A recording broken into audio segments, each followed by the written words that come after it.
Aries, hi! Welcome to Mr. Queen PH at ito ang inyong energy update for January 1 to 15, 2025. Ayan, Happy New Year sa inyo. Kumusta ang inyong New Year? So, if you are interested in private readings, meron tayong link sa description at sa pinned comment. Pakicheck nyo na lang yung information kung paano mag-book for a private reading. And please subscribe to our channel, like, share this video, comment na rin kayo kung kayo naka-resonate. At salamat sa mga hindi nagsiskip ng ads. It really helps our channel to grow. Ayan. So, let's see. Aries. Anong energies coming in sa inyo ngayong first half ng January? So, kamusta yung New Year nyo? Saan kayo nag-celebrate? Chika nyo naman. Yung chika. So, this is your overall energy challenge, opportunities, blessings, energy ng money, career, your health, and your love life. Okay. Dagdagan pa natin yan. Ewan ko kasi sa amin maulan eh. So, ang hirap. Yung iba late na sila lumabas. Maulan kasi. Maulan ba sa inyo yung New Year celebration? Okay, let's see. For Pisces. Aries.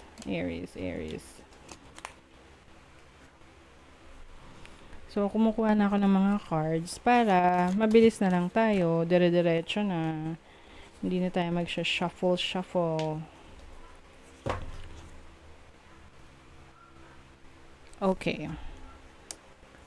So, tinan natin, Aries, what's in store for you this first half ng January. So, your overall energy is the Queen of Wands. Wow, you are in your own element, Aries. Very confident. Shining. You're going to shine. Oo. So, yung iba sa inyo, maaring may mga ipupursue kayo na mga plano ninyo. Kumbaga ngayong first half ng January, talagang action agad. Busy agad. Trabaho agad. Focus agad sa goal. You're keeping your eye on the prize. Wow. So, maaring magiging busy. Some of you traveling to other places ngayong first half ng January. So, your challenge is the 9 of Cups. As a challenge, maaring, pwedeng may minamadali kayo na ma-manifest nyo agad kasi this is about wishes coming true. Wishes coming true. But I think, madidelay lang siya ng konti. Pero, ma-achieve nyo naman yun. Meron kayong wish na matutupad. Okay?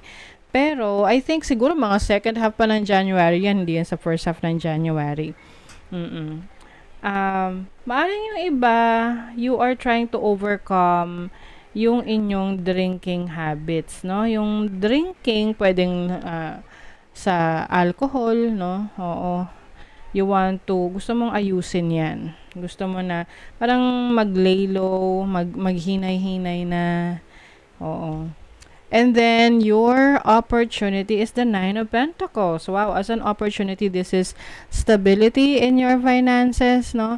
So, may opportunity ka na mas marami ka pang kitain ngayong first half ng January.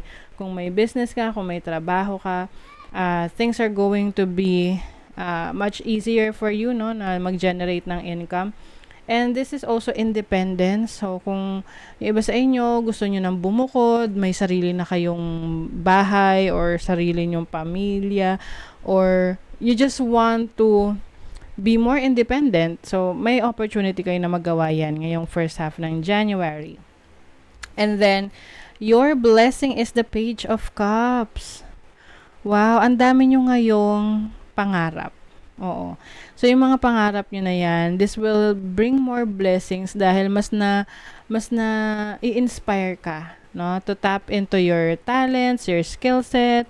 So, yung iba sa inyo, may talents kayo in acting, singing, or, making contents sa social media. If nandyan yung iyong career path, So, you will be blessed. Lalo na kung nagsisimula ka pa lang. Kasi yung iba sa inyo, iniisip nyo pa lang, parang ito yung gusto kong gawin. Ito yung direction na gusto kong tahakin. It's a new job, a new career or business. And yung enthusiasm, no, yung lakas ng loob nyo, yung excitement nyo, yan yung magbibigay ng blessing sa inyo. So, sa money, you have the page of wands. So, there's new career, new path sa finances ninyo. Maaring yung iba, medyo mapapagastos kayo ngayong first half ng January. Lalo na sa pag-travel or mga vacation, no? Na gusto nyo ay mas maging, yung mas gumala. Ewan ko kung saan nyo balak pumunta.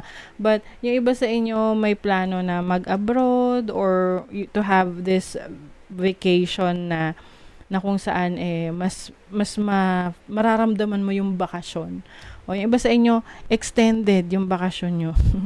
So, your career is the King of Pentacles. Oh, I love this. So, King of Pentacles energy, someone na bossing yung energy ninyo. So, yung iba sa inyo, you have a business, self-employed ka, you are your own boss, or kung nasa, ka naman, corporate, meron kang posisyon, sa trabaho. So, may opportunity na ma-promote sa work. Or there's this recognition sa inyo sa career, sa trabaho nyo. And then your health, Ten of Swords. Aries, what's going on? Baka yung iba sa inyo, kailangan nyo na magpamasahe. Massage. Dahil yung iba sa inyo may mga sakit, mga back pains. Back pains. Yung iba stress. Kaya siguro gusto nyo magbakasyon muna. Parang gagastos kayo ngayon sa engranding bakasyon or travel to other places. Pay attention to your health kasi some of you medyo seryoso ito na kailangan nyo talagang ipa-check. Yung iba is parang may mga injections na kailangang gawin. But of course, hindi naman yan para sa lahat. But if you feel like there is something na kailangan mong ayusin sa kalusugan mo, gawin mo na. Ayusin mo na. Okay? And then your love life, you have the Three of Wands. So this is growth. Kung meron kang karelasyon ngayon, I think mas lalong mag-grow yung relationship ninyo, mas marami kayong mga pangarap na mabubuo together. Some of you will be traveling with your loved ones, no?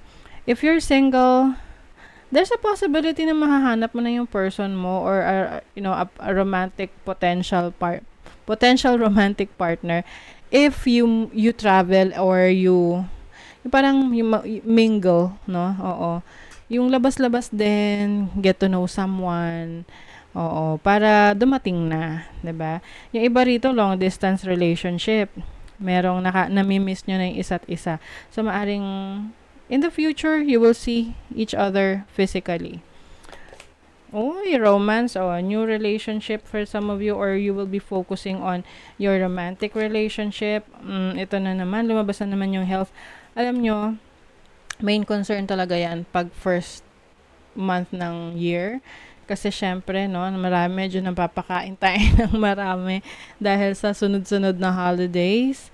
But this time, yung iba sa inyo, ito na yung day 1 ninyo. Day 1 of, being healthier and more fit. Diba? May new beginning sa inyo. Aries, you are starting a new chapter in your life. Okay. Triumph over troubles and obstacles. So, mapagtatagumpayan nyo yung mga challenges na kakaharapin nyo. Don't worry. Yung iba sa inyo magte-take ng risk. This can be taking a risk sa relationship, taking a risk sa business, or a new project na gagawin nyo. Climbing towards success. So, yung iba sa inyo rito may pag-angat talaga pagdating sa career, trabaho ninyo. Wow! You are focused on the money, Aries. So, wealth is, kumbaga you are developing your wealth. Mas pinapalago mo ang iyong kaperahan. Light-hearted and carefree time. So, I think you will enjoy yung mga activities mo outside work or something that is that makes you feel good, no? During your carefree time, marami kang time for that ngayong first half ng January. Eliminate distractions. Stop shining light on things you are not. How can you reclaim your power? Yes. So, I think mas magiging focus ka talaga sa goals mo at hindi mo hahayaan or iiwasan mo na madistract ka ng ibang bagay. Yung parang ayun nga, madistract. Halimbawa, may gagawin ka na kailangan mo talagang bigyan ng attention. Tapos, napa-cellphone ka. So, yung cellphone, yun yung distraction, 'di ba? So, iwasan at mag-focus ka sa mga bagay na gusto mong baguhin at ayusin sa buhay mo. Okay? So, that is your reading, Aries. Thank you so much. See you again.